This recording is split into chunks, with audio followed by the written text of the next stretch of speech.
now they're saying, well, Big U's motive wasn't the rap song. It was that he found out that the rapper and his son, Dayon, were lovers. And he was scared that if this got out, he would be affected in the NFL. Now, it's a few key things. One, there's people that have came out in all sports that it doesn't affect. Yeah, there was... But two, let's get to the real part of it. And I just want to clear up, because multiple people have said this, like, oh, Big U, you know, or the victim had Big U's DNA under his fingernails. No, that was wrong. So I just want to address it on Vlad TV. They're saying the DNA was inconclusive for Big U. It's a Big Meech concert without Big Meech. I don't know. Right. Okay. So, and then there's the whole back and forth with his son and everything else like that. Now, one of the things, Tony Ayo was on my show yesterday, and we talked about it.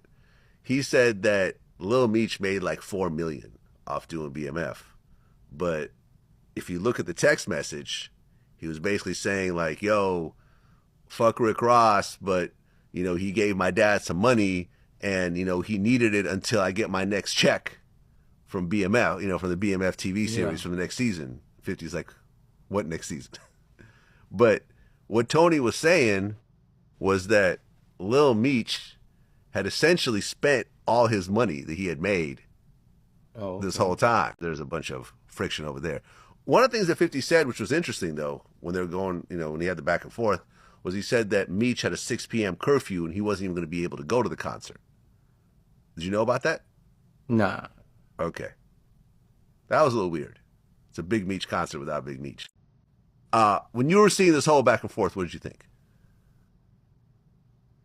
I ain't never hear about the curfew shit. I ain't,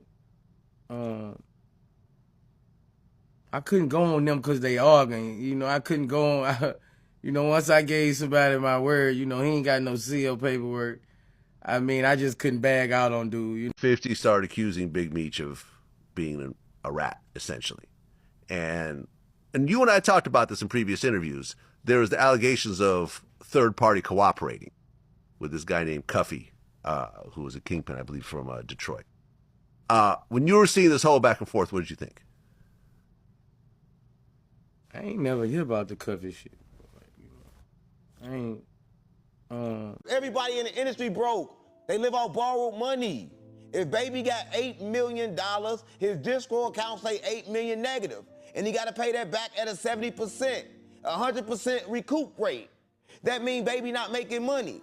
That mean all the money he make go towards that balance.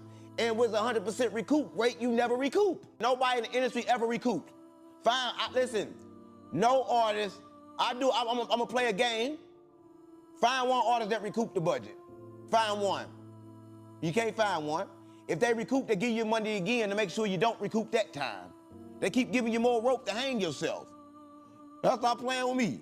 Nobody recoup, and nobody own their masters. That's why they gotta change the name and shit. That's why it ain't 4PF no more. There ain't no indictment game. That's why they gotta keep changing shit. Recoup with your ass like the rest of them.